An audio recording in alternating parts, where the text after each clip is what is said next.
इंसान की शुरुआत जो होती है बचपने से, बच्चा है। बच्चा जिस कैफियत में बड़ा होता है, जवान होने के बाद एक पूरा इंसान नजर आता है। बच्चे को पूरा इंसान नहीं कहा जाता, उसकी अक्ल भी कम है, उसकी समझ कम है, उसके चलने फिरने में कमजोरी है, खाने पीने में मुकम्मल नहीं है। लेकिन जब बूढ़ा होता है तो उसको वापस बचपने की तरह बना दिया जाता है। इंसान की जिंदगी जहां से शुरू हुई उसी तरफ वापस आ जाती है।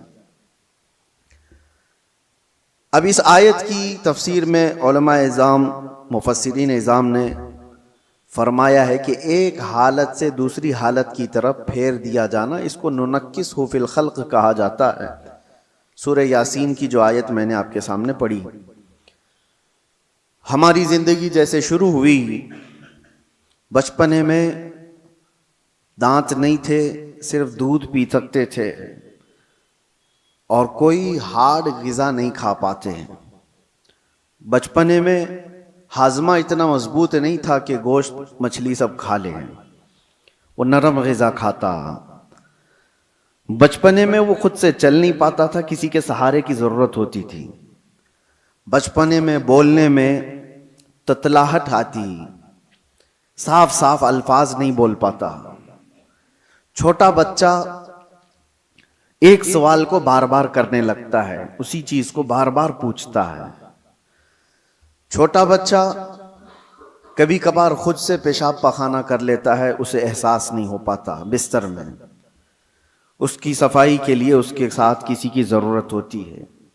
अब हम आते हैं बचपने से, जब बड़ा हुआ जवानी में ये सारी चीजें उसकी परफेक्ट हो गई, लेकिन जैसी बुढ़ापे को पहुंचा फिर से वही हालत पर आया कि अब बूढ़ा भी दांत गिरने की वजह से हार्ड चीजें खा नहीं पाता। बूढ़े को भी नरम ग़िज़ा देनी पड़ती है। बूढ़े का भी हाजमा मजबूत नहीं होता कि हर चीज वो हजम कर ले जाए। बूढ़े के अंदर भी अब किसी के सहारे की जरूरत आ गई। इतनी कमजोरी आ गई कि खुद से खड़ा होकर के चल नहीं सकता, किसी के सहारे की जरूरत है। बूढ़े के अंदर भी भूलने की आदत आ गई। बूढ़े के अंदर भी एक चीज को बार बार पूछने की आदत आ गई जो बच्चे के साथ थी। बूढ़े के अंदर फिर वो मकाम भी आ गया कुछ बूढ़ों को कि पेशाब पाखाना निकलने लगा और उनको पता भी नहीं चल पा रहा है। कंट्रोल खत्म होने लग गया जिस्म का। बिस्तर पर उनके पेशाब पखाने भी हो गए। बहुत सारे बूढ़ों के साथ ये मामला होता गया। वे कहा गया इंसान जहां से शुरू हुआ था पलट करके वहीं आया है, उन्हीं हालात की तरफ उसे लाया गया है और फिर उसका खात्मा हो जाएगा। मैं ये बात इसलिए अर्ज कर रहा हूं कि गालिबन ऐसा लगता है कि दुनिया भी जिस अंदाज से शुरू हुई थी पलट करके उसी अंदाज पर आ जाएगी। आज के हालात हमें ये बता रहे हैं। अगर आज के ज़माने में किसी से कहा जाए कि दुनिया वापस अपने पहले मदार पर आ जाएगी, पहले कैफियत पर आ जाएगी, तो लोग हंसेंगे।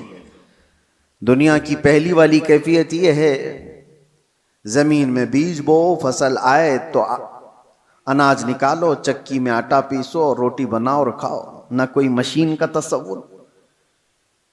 पत्थरों को टकरा करके आग जलाओ और दिए रोशन करो और घर को उसी से उजाला करो, यही पहली की कैफियत थी।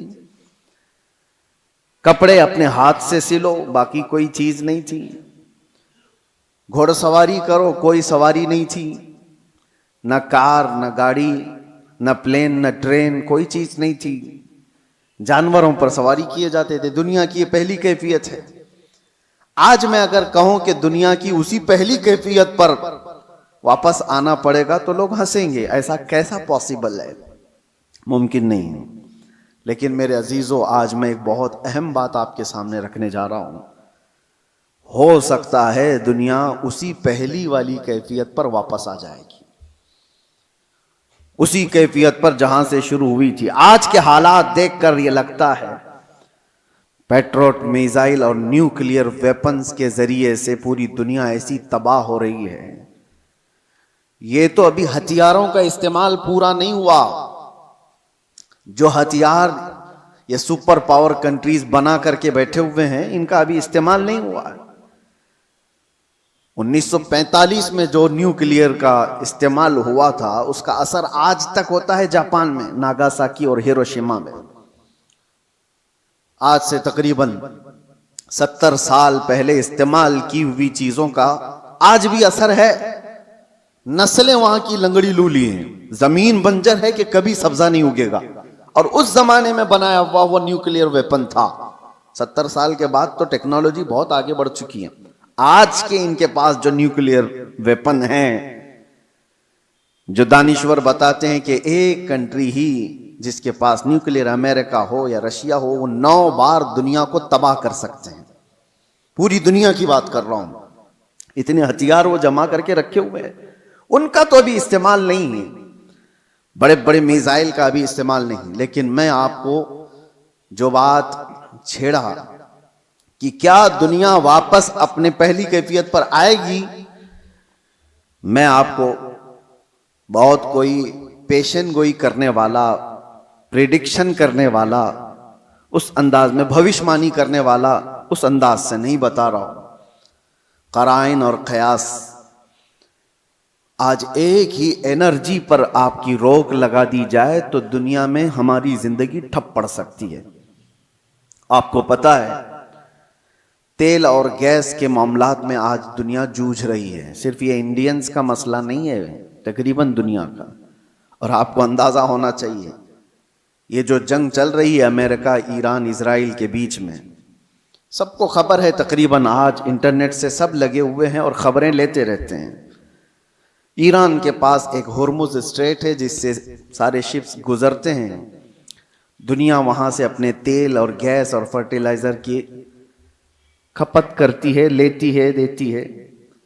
लेकिन हैरत की बात यह है, पूरी दुनिया वहां से जो ट्रेड करती है वो सिर्फ 25% है, 75% नहीं, 25% वहां से तेल दुनिया का आता है।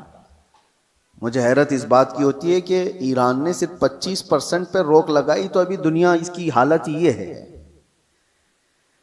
सिर्फ अभी 20-25% को रोका गया है, सप्लाई चेन रुक गई है, तो अभी से लोग पैनिक होना शुरू हो चुके हैं। ये तो अभी आपको अंदाजा नहीं, चंद दिनों के बाद जो हालात आने वाले हैं, अल्लाह ही खैर करे। शायद हम लोग लॉकडाउन से भी बुरी हालत की तरफ जा सकते हैं, अल्लाह बचाए। ये तो सिर्फ 25% पर अगर किसी ने रोक लगाई है तो दुनिया पैनिक हो रही है। मेरे अजीजों, वो वक्त आएगा, मेरे आका सल्लल्लाहु तआला अलैहि वसल्लम ने जो क़यामत के करीब होने वाली निशानियां बयान फरमाई, उसमें से बड़ी निशानियों में एक निशानी ये भी है कि कत्ल और खून रेजी बहुत बढ़ जाएगी, इतनी ज्यादा कि एक बाप की अगर 100 औलाद हैं तो 99 मर जाएंगे और एक बचेगा। कत्ल और हर्ज इतना बढ़ जाएगा, माल की कसरत हो जाएगी। ये भी हदीस पाक में है, जो क़यामत की निशानियां हैं उसमें।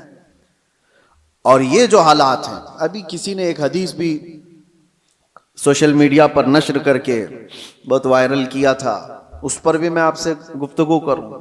एक हदीस मिलती है, इज़ा रअयतुम अमूद अहमर क़िबल अल-मशरिक़, जब ईस्ट की तरफ से, अब ये तो एरिया पूरा मिडल ईस्ट ही है, मशरिक की तरफ से तुम आग का सुतून देखो तो हुजूर फरमाते हैं फद्दखिरू ताम सनतिकुम, तो अपने 1 साल का खाना जमा कर लो। और उसमें हदीस में यह भी कहा गया है, इज़ा रअयतुम उमूद अहमर उमूद नारिन अहमर, ऐसा हदीस के अल्फाज हैं, फी शहरी रमजान।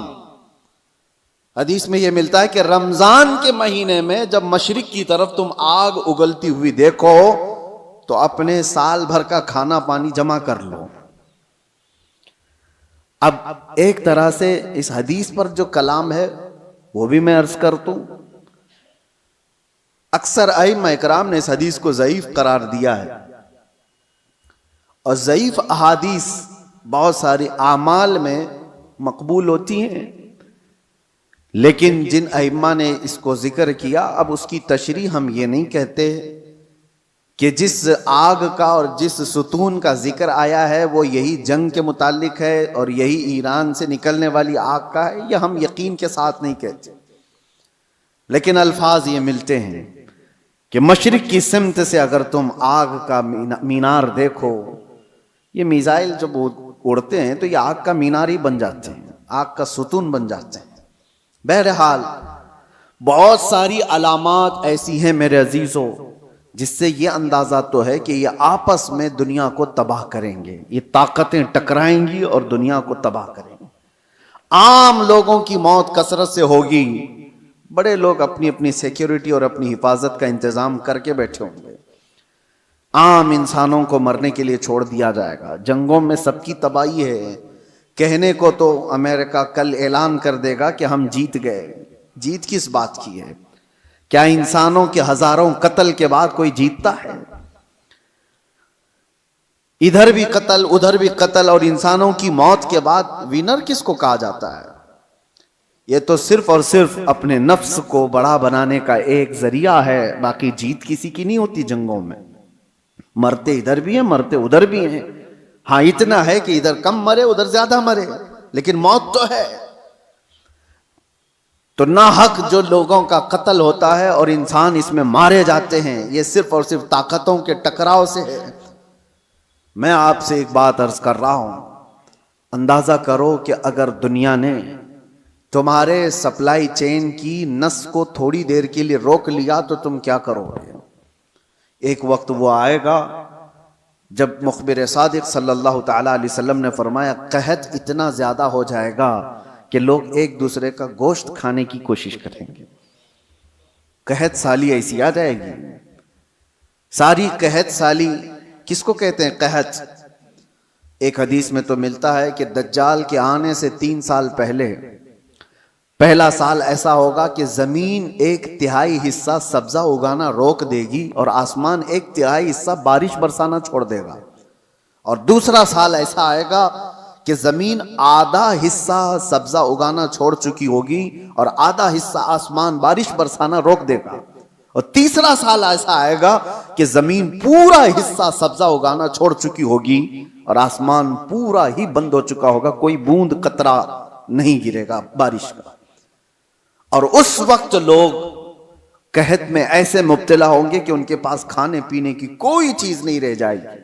ये तो दज्जाल के ज़ुहूर से पहले की अलामत बताई गई है। लेकिन कुछ रिवायात में आपके सामने ये भी रखता हूं, जिन चीजों के हम हैबिटेट हैं, आदी हैं, उन चीजों के इस्तेमाल पर अगर रोक लगी तो हमारी जिंदगी अथल पथल हो जाएगी। आपको सिर्फ ऐसा लगता है कि गैस और तेल के रुकने से क्या होगा, किसी एनर्जी इंफ्रास्ट्रक्चर पर हमला होने से क्या होगा? मेरे अजीजों, आज जिस सिचुएशन में हम हैं, हमारी जिंदगियां पूरी उलट पलट हो जाएंगी। हम वो लोग नहीं हैं जो चक्की पीस कर खाने वाले थे, आज मशीनों के दौर में जीने वाले लोग हैं। तुम्हारे पास एक चम्मच मसाला भी बगैर मशीन के पिसा हुआ नहीं होता। हर चीज के लिए तुम्हें एनर्जी की जरूरत है, हर चीज के लिए तुम्हें करंट और तेल और गैस की जरूरत है। ऐसी आदत हमें आज लगी हुई है। हमारा कोई खाना बगैर मशीनों से गुजरा हुआ नहीं आता, कोई खाना। हाँ, सिर्फ और सिर्फ कुदरती फल फ्रूट खा लिए तो अलग बात है, बाकी सारे जो खाने के जो हमारे आदात हैं ये बगैर एनर्जी प्रोसेस से नहीं आते हमारे पास। कल को जब ये सवारियां रुक जाएंगी, जब ये नकल हमल एक जगह से दूसरी जगह जाने के ट्रांसपोर्ट और कम्युनिकेशन सब रुक जाएगा, तो लोगों के अंदर का एक पागलपन बाहर आएगा। ये इब्तिदा है। दूसरी एक चीज, आज से तकरीबन 9 साल कबल मैंने एक बयान में अर्ज किया था, क्रिप्टो करेंसी का जो यहां पर दुनिया में रिवाज लाने की कोशिश की जा रही है, उससे क्या होने वाला है। एक बात मैं आपको बताऊं, अनकरीब ऐसे हालात आएंगे कि आपका माल और दौलत सब खत्म कर दिया जाएगा। आपके जेब में जो ये सिक्के और पैसे हैं, एक दिन ये सब निकल जाएंगे। वैसे भी अभी आधे से कम रह गए आपके पास। आपकी जो दौलत है वो सब आपके बैंकों में है और आप मोबाइल लेकर के घूमते हैं या एटीएम कार्ड लेके घूमते हैं। आपको बैंक ने सिर्फ इतना बताया इतने डिजिट हैं आपके पास पैसे, आपको भी यकीन है 10 लाख रुपए आपने बैंक में जमा किया और 10 लाख का डिजिट आपको बैंक ने दे दिया आपके मोबाइल के मैसेज पर, और आपको यकीन है मेरे पास 10 लाख हैं, पकड़ने में कुछ भी नहीं आपके पास। और ना ही रोज जाकर के आप बैंक का मुशाहिदा कर रहे हैं कि मेरे जो नोट दिया था वो है कि नहीं है कि नहीं है, आपको उससे कोई मतलब नहीं। बैंकों ने आपको एक जमानत दे दी कि आपके इतने पैसे हमारे पास हैं। जमानत क्या है? सिर्फ मैसेज है, वो डिजिट है, वो नंबर्स हैं। उन्हीं नंबर्स पर दुनिया जी रही होगी। अभी ये रिवाज और बढ़ता जाएगा। आप जो कैरी करते थे सिक्के और नोट, वो भी खत्म कर दिए जाएंगे, कुछ नहीं होगा किसी के पास। और सारा ट्रांजैक्शन आपका जो चलता है वो इंटरनेट से चलता है। जिस दिन इंटरनेट को शट डाउन कर दिया जाएगा, सारे के सारे फकीर होंगे, किसी के पास कुछ नहीं होगा। उनके हाथों में ना कोई रकम होगी ना कोई पैसा होगा, क्योंकि सब कुछ उनको बताया गया था कि बैंक में इतने डिजिट हैं हमारे पास। इसकी क्या श्योरिटी है कि कभी इंटरनेट बंद नहीं होगा? इसकी क्या गारंटी है? मेरे अजीजों, इसीलिए पहले के दौर में लोग दिरहम और दीनार रखते थे। दिरहम और दीनार क्या होते हैं? दिरहम चांदी का सिक्का होता था और दीनार सोने का सिक्का होता था। हुकूमतें चाहे जितनी भी बदल जाएं, दीनार को आप मेल्ट करते तो सोने की वैल्यू हमेशा रहती, चांदी की वैल्यू हमेशा रहती। लेकिन यहूदियों ने दिरहम और दीनार को हटा करके करेंसी नोट लाए। कागज के टुकड़े जो आज हमारी जेब में हैं, 100 का है, 200 का है, 500 का है, 2000 का, जो भी नोट हैं, डॉलर हो कि यूरो हो कि पाउंड हो कि रुपया हो, सब कागज पे हैं। और इस कागज की वैल्यू सिर्फ इसलिए है कि गवर्नमेंट ने कहा है इसकी इतनी कीमत है। और जिस रात को ऐलान कर दे कि कल से ये नोट नहीं चलने वाली, वो सारे कचरे के भाव में भी नहीं जाते। वो कागज के टुकड़े हैं, रद्दी पेपर हो जाएंगे जिस दिन ऐलान हो जाए। और हो चुका हमारे यहां तो एक बार रात में ऐलान हो गया कि 500 की नोट, 1000 की नोट बंद हो गई, खत्म हो गया। वो पेपर कहां है आज? या उस वक्त के 2016 से पहले के वो 500 1000 की नोट ले आओ, आपको पकड़ के ले जाएंगे लोग। उसकी कोई वैल्यू नहीं है, उसकी कोई हैसियत नहीं। तो वो कागज के टुकड़े। तो पहले दुनिया दिरहम और दीनार से कागज के टुकड़े पे आई, कागज के टुकड़ों से फिर एटीएम कार्ड पे आई, फिर कार्ड भी कैरी करने की जरूरत नहीं, अब सिर्फ मोबाइल में आई। आप मोबाइल से सारा ट्रांजैक्शन करो, इधर से मैसेज उधर गया, उधर से मैसेज इधर आया। बाकी हैरत होती है, कभी हम टैक्सी में बैठे हैं, 500 रुपए हो गए, ना मैंने जेब से कुछ निकाला ना उसने लिया, इधर से मैसेज उधर गया, उसको भी यकीन है मेरे पास 500 आ गए। मेरे पास भी वही मोबाइल, उसके पास भी वही मोबाइल, मोबाइल मोबाइल। सिर्फ इतना कह दिया उसको कि 500 का एक मैसेज छलक गया है, हाँ वो आगे बढ़ गया। ये यकीन बढ़ता चला गया इन डिजिट्स के ऊपर, इन नंबर्स के ऊपर। वक्त ऐसा आएगा कि सारी जिंदगी इन्हीं नंबर्स पर घूम रही होगी। एक दिन अचानक ये सारे मुआसलात का जरिया बंद कर दिया जाएगा और लोग कहत साली के शिकार होंगे। आप किससे पूछेंगे? आज जो दुनिया बिटकॉइन का और क्रिप्टो करेंसी में पैसे लगाती है, उसका तरीका क्या है पता है आपको?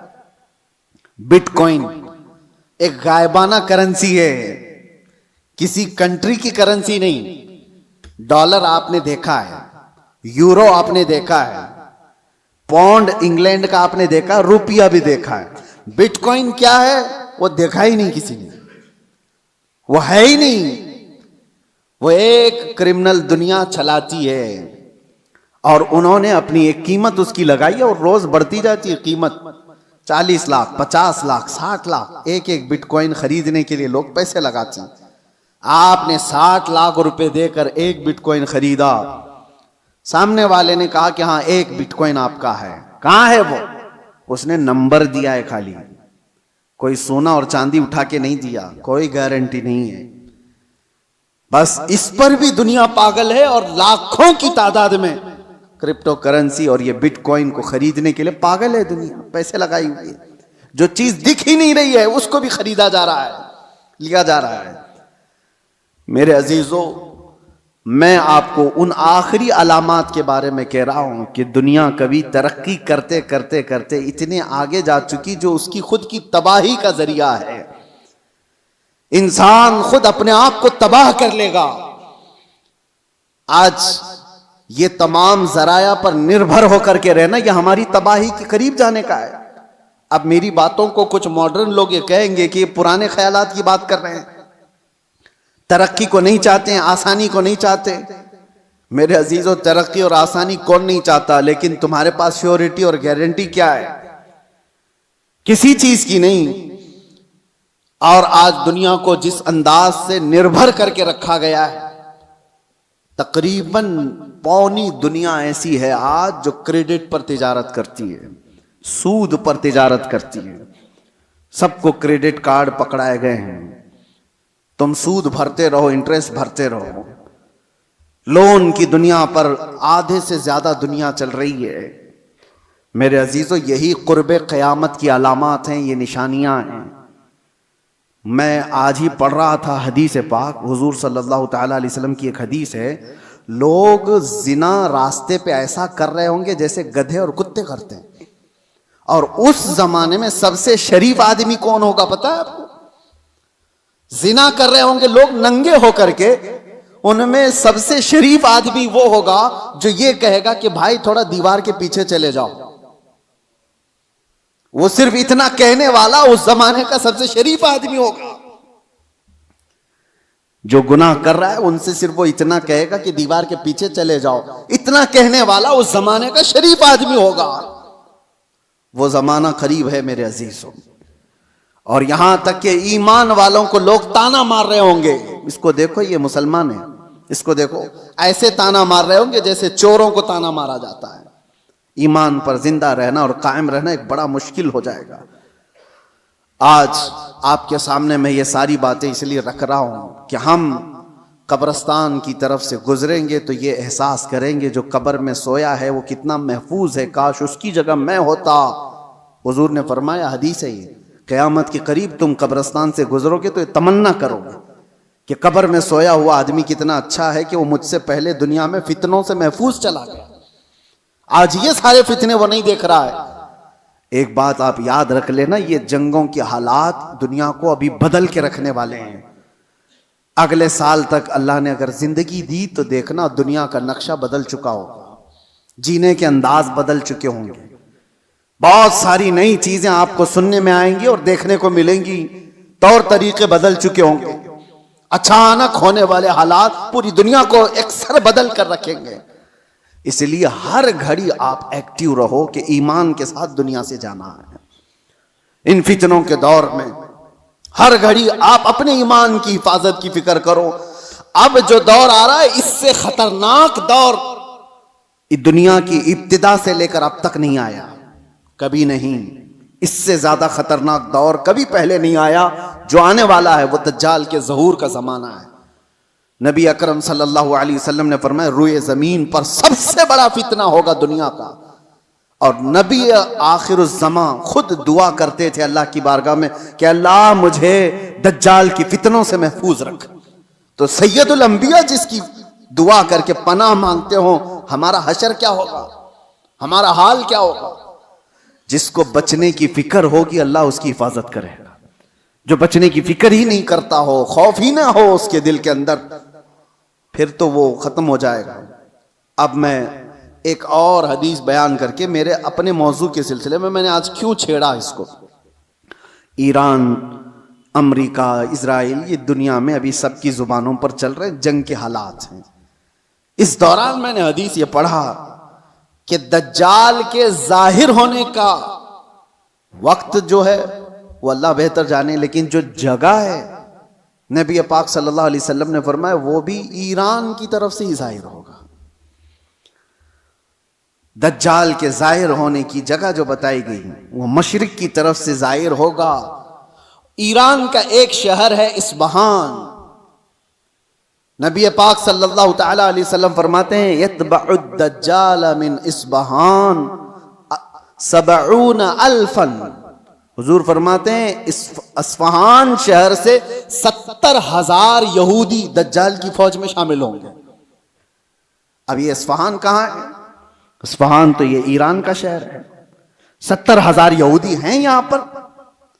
नहीं, लगते तो नहीं है, लेकिन हदीस पाक है। अल्लाह के नबी सल्लल्लाहु अलैहि वसल्लम ने फरमाया 70,000 यहूदी दज्जाल की जमात में दाखिल होंगे। वो ईरान के इस शहर से दाखिल होंगे, उसकी फौज में आएंगे। हो सकता है लोग मेरे इस बयान को यूं कह रहे हो कि ये ईरान के खिलाफ बोल रहे हो। मेरे अजीजों, आज जिन हालात और जो कैफियत को हम देख रहे हैं, हम मजलूमों के साथ खड़े, जालिम के साथ कभी नहीं खड़े होंगे। इस्लाम की खासियत है ये, जालिम के साथ कभी नहीं खड़े होंगे। जालिम अमेरिका है, जालिम इजराइल के यहूदी हैं, पूरी दुनिया को इन्होंने जुल्म की चक्की में पीसा है। लेकिन ईरान की जो कैफियत होगी, 70,000 यहूदी वहां से निकलेंगे और दज्जाल की जमात में आएंगे, तो इतना लगता है कि गालिबन ईरान पर यहूदियों का ऐसा कब्जा होगा, तभी तो वहां 70,000 यहूदी होंगे। वो दौर आएगा। आज जिस हालत में ईरान लड़ रहा है, चंद बातें लोगों को खुश कर रही हैं। ईरान ने इतना ठोका, इतना मारा, हो सकता है, और यहूदियों को और सुपर पावर को घुटने टेकने पर मजबूर किया। ये वक्ती ताकत हो सकती है और अल्लाह कामयाबी दे। हम इसके खिलाफ नहीं हैं, लेकिन हदीस पाक, मुझे इस हदीस पाक से ये लगता है वो वक्त आएगा जब ईरान पर यहूदियों का एक गलबा होगा, तभी तो वहां से दज्जाल की जमात में लोग शामिल होंगे। दूसरी हदीस ये भी मैं बताऊं, इमाम मेहदी जब जाहिर होंगे तो फरमाएगा इमाम मेहदी की जो फौज होगी वो कुस्तुनतुनिया को फतह करेगी। कुस्तुनतुनिया क्या है? कॉन्स्टेंटाइन जिसको कहा जाता है, ये इस्तांबुल शहर है जो आज का टर्की का शहर। अब हदीस सुनो, इस्तांबुल शहर क्यों फतह होगा? वहां तो मुसलमान है। आज जो हालात हैं इस्तांबुल में, अजानों की आवाजें गूंज रही हैं, लोग नमाज पढ़ रहे हैं, फिर इमाम मेहदी क्यों फतह करेंगे? लगता इससे भी यह है कि यह भी शहर मुसलमानों का नहीं होगा उस वक्त, ये भी ईसाई और यहूदियों के हाथ में जा चुका होगा और इमाम मेहदी के जमाने में उसको फतह किया जाएगा। और हदीस के जो अल्फाज मिलते हैं, तरतीब, पहले क्या होना है? इमाम मेहदी जाहिर होंगे, वो दिमश्क की तरफ लोगों को लेकर जाएंगे और फिर ये जंग होगी और फतेह कुस्तुनतुनिया होगा, यानी इस्तांबुल फतह होगा। वो तो सिर्फ 2 तकबीर पर फतह हो जाएगा। ये रिवायत में मिलता है इमाम मेहदी और मोमिनीन की जो जमात है वो शहर के बाहर खड़े होकर अल्लाह अकबर कहेगी, आधा शहर फतह हो चुका होगा। दूसरी बार अल्लाह अकबर कहेंगे, शहर फतह हो चुका होगा।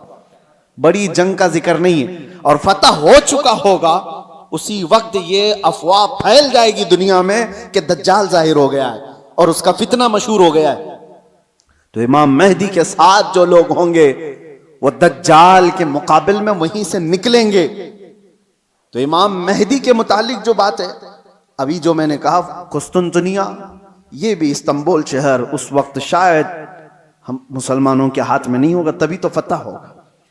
और तीसरी एक खास बात, जो बात मैंने छेड़ा था, हुजूर फरमाते हैं जो मुजाहिदीन उस आखिर जमाने की जंग में शरीक होने वाले हैं, हुजूर फरमाते हैं अल्लाह ने उन पर आग को हराम फरमा दिया।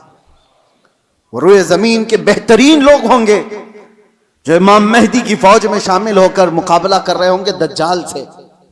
लेकिन साथ में हुजूर फरमाते हैं, अब सुनिए तवज्जो, जिस जुमले पर मुझे बहुत ज्यादा ताज्जुब है, फरमाते हैं हुजूर कि मैं यहीं से उनके घोड़ों के रंग को भी देख रहा हूं। नबी पाक सल्लल्लाहु ताला अलैहि वसल्लम मुखबिर सादिक हैं, वो गैब की खबर जानते हैं, बाद के हालात देख रहे हैं, अल्लाह ने उनको इल्म अता किया। ये सब अपनी जगह पर, यह हमारा अकीदा है।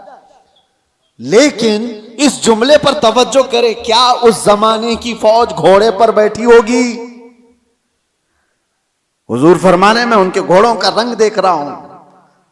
तो इसी हदीस से मुझे यह कहना पड़ा शायद दुनिया जहां से शुरू हुई थी वहीं से वापस आ जाएगी।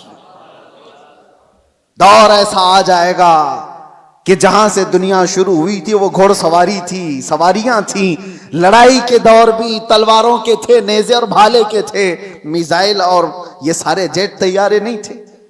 इसीलिए एक मशहूर साइंसदान आइंस्टाइन की बात मैं कोई अपने हवाले के लिए या मेरी तायीद के लिए नकल नहीं कर रहा हूं, लेकिन मशहूर है जमाने में। उसने कहा था थर्ड वर्ल्ड वॉर कैसे होगी ये मुझे पता नहीं, लेकिन फोर्थ वर्ल्ड वॉर होगी तो लकड़ियों से लड़ी जाएगी।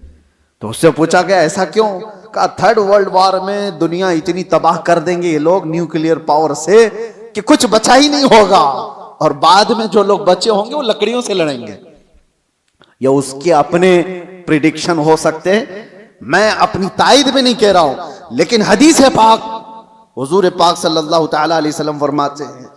और ये एक हदीस ये भी है कि दज्जाल जिस गधे पर सवार होगा वो भी हदीस में उसका जिक्र है कि वो 1 मील तक एक कदम रखेगा, और उसकी भी सवारी का जिक्र है। अब वो कौन सी सवारी है उसका जिक्र आया है हदीसों में। तो हम हदीस के जाहिरी माने को भी देखते हैं, और हो सकता है उसका बातिनी कोई और माना हो, लेकिन जब तक हदीस जाहिर में समझ में आती है उसी पर हम अमल करते हैं। आखिर जमाना शायद वैसा आने वाला हो। इसलिए मेरे अजीजों, बहुत तरक्की पर जो आज उरूज पर लोग नाज करते हैं, शायद दुनिया उनको पटक देगी, दुनिया उनको वापस उनके नशे के गुरूर को मट्टी में मिलाकर रख देगी। आज जिनके पास पेट्रोट मिसाइल हैं, जिनके पास चांद में जाने की सलाहियत, जिनके पास मरियन पनडुब्बियां ऐसी के समंदरों को चीर करके निकलने वाली सारे हथियार सब कुछ था इनके पास, लेकिन जिस दिन ये सारी टेक्नोलॉजी मार दी जाएगी, खत्म कर दी जाएगी, ये किसी और के जरिए से नहीं, तुम आपस में मार लोगे एक दूसरे को। तुमने भी हथियार बनाए, हमने भी हथियार बनाए, दोनों मार लेंगे, एक दूसरे को खत्म कर देंगे। फिर जीने का सलीका वही होगा जो इंसानों के इब्तिदाई जमाने में था। इंसान दुनिया में जिस तरह से बगैर लिबास के सादा सा आया था, उसी अंदाज से फिर जीने का तरीका सीख लेगा और दुनिया वहीं पर आ जाएगी। और एक हदीस हुजूर पाक सल्लल्लाहु तआला अलैहि वसल्लम ने आखिरी वक्त के मुतालिक जो फरमाया कि क़यामत जब आएगी तो क्या हालत होगी उस वक्त, और हुजूर ने फरमाया सिर्फ शरीर लोगों पर, कुफ्फार और मुशरिकीन पर क़यामत आएगी, ईमान वाले खत्म हो चुके होंगे, हत्ता कि काबा शरीफ भी जला दिया जा चुका होगा। हदीस पाक में मिलता है काबा को खत्म करने वाला एक हबशी शख्स आएगा, कुरान उठा लिया जाएगा रुए जमीन से, ईमान वाले पूरी दुनिया पर नहीं होंगे जब क़यामत आएगी। और क़यामत आने के वक्त, ऐन वक्त जो सूर फूंका जाएगा, उस वक्त लोग क्या कर रहे होंगे? उस वक्त हुजूर फरमाते हैं कि सब अपने अपने कामों में मशगूल होंगे। कोई खेती बाड़ी कर रहा होगा, हल चला रहा होगा, कोई कपड़ा काट रहा होगा और वो वहीं से अपनी कैंची फेंक देगा, हल चला रहा होगा वही फेंक देगा, वो आवाज सुनते ही, यहां तक कि हामिला औरत के पेट से बच्चा निकल जाएगा उस आवाज की दहशत से। दूध पिलाने वाली मां अपने बच्चे को फेंक देगी। ये जो हदीस में है, वहां पर भी दुनिया की बड़ी तरक्कियात का जिक्र नहीं है। ये नहीं है कि बहुत हाई फाई इंटरनेट में आदमी बैठा होगा या मशीनें चला रहा होगा, वहां पर भी हदीस में जिक्र मिलता है कि हल चला रहा होगा, कैंची काट रहा होगा।